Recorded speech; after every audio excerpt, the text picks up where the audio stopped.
علیکم ورحمۃ اللہ وبرکاتہ۔ الحمد للہ رب العالمین والصلاة والسلام علی رسولہ الکریم، اما بعد فاعوذ باللہ من الشیطان الرجیم، بسم اللہ الرحمن الرحیم۔ ان الارض یرثها عبادی الصالحون۔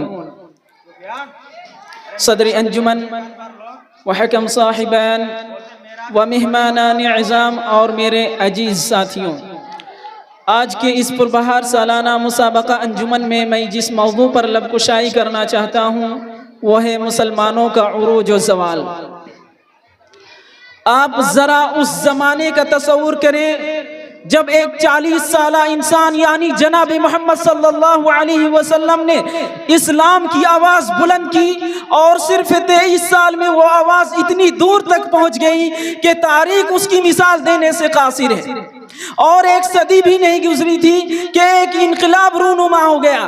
جو غریب تھے وہ امیر ہو گئے، جو بیچارے چرواہے کہے جاتے تھے وہ مسند اقتدار پر متمکن ہو گئے، جنہیں دنیا والے ان پڑھ جاہل کہا کرتے تھے ان کا سیلاب اتنی تیزی سے بڑھا کہ پوری دنیا پر ان کے تہذیب و تمدن کا ڈنکا بجنے لگا۔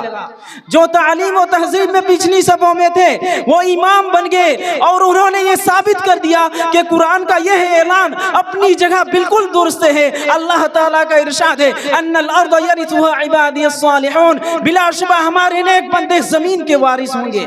سامعین کرام، ایک دور تھا جب مسلمان علمی و فکری، ادبی و سائنسی، سماجی و اخلاقی اور تہذیبی و ثقافتی لحاظ سے بام عروج پر تھے۔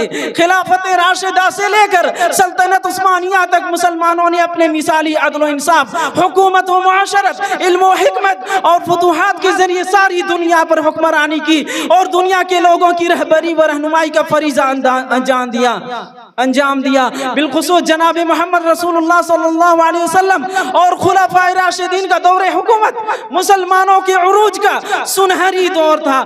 اس مبارک دور میں عدل و انصاف کا بول بالا اور قانون کی حکمرانی تھی۔ عدالتی نظام اس قدر صاف و شفاف اور منصفانہ تھا کہ امیر و غریب، مسلم و غیر مسلم اور حاکم و محکوم کے لیے امتیازی برتاؤ کا تصور نہیں تھا۔ سامعین کرام، مسلمانوں کا عروج، خوشحالی، ترقی اور مسلسل فتوحات کے پیچھے متعدد عوامل کا عمل داخل تھا۔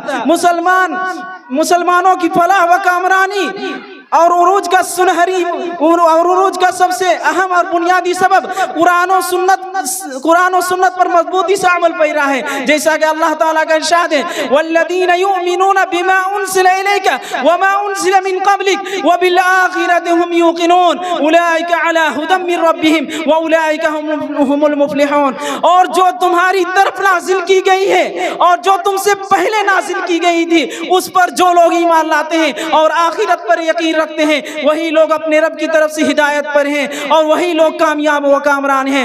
سامعین اکرام، جب تک مسلمانوں نے قرآن و سنت کو مضبوطی سے تھامے رکھا، اس پر عمل پیرا رہے، اپنی صفوں میں اتحاد و اتفاق کو برقرار رکھا، اختلاف و انتشار سے دور رہے، تو پوری دنیا ان کے قدموں میں رہی۔ حکومت و سلطنت پر مسلمانوں کا راج قائم رہا، مسلمان پوری دنیا پر غالب رہے۔ پھر رفتہ رفتہ مسلمان قرآن و سنت سے دور ہو کر بے عملی کا شکار ہوتے گئے، اور دنیاوی مال و دولت کی محبت ان کے دلوں میں گھر کرتی چلی گئی۔ شوق جہاد اور آپسی اتحاد و اتفاق جاتا رہا۔ مسلمان عصبیت، قومیت اور لسانیت کے باعث خانہ جنگی کا شکار ہو کر مختلف گروہوں میں بٹ گئے اور زوال کا شکار ہوتے چلے گئے۔ اگر ہم مسلمانوں کے موجودہ معاشی بدحالی اور تنزلی اور زوال کا جائزہ لیں تو متعدد اسباب سامنے آتے ہیں۔ ان میں سے سب سے بڑا سبب ہے قرآن و سنت کے احکام و تعلیمات سے دوری۔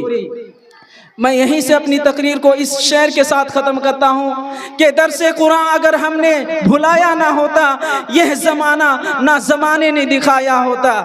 دل میں آیات اترتی تو اجالا ہوتا، دل میں آیات اترتی تو اجالا ہوتا، نفرت و بغض کو سینوں میں نہ پالا ہوتا، رب کے احکام سے دامن نہ چھڑایا ہوتا، رب کے احکام سے دامن نہ چھڑایا ہوتا، یہ زمانہ نہ زمانے نے دکھایا ہوتا۔ تھاما قرآن تو کیے قیصر و کسریٰ نابود، تھاما قرآن تو کیے قیصر و کسریٰ نابود، اس سے منہ پھیر کے خطرے میں ہے امت کا وجود۔ آخر میں اللہ رب العالمین سے دعا ہے کہ اللہ عالم اسلام کو اپنا کھویا ہوا عروج واپس عطا فرما، مسلمان قوم کو مزید پستی و زوال سے بچا، قرآن و سنت کو مضبوطی سے تھامنے اور اس کی تعلیمات پر عمل کا جذبہ عنایت فرما، آمین۔ وآخر دعوانا ان الحمدللہ رب العالمین، والسلام علیکم ورحمۃ اللہ۔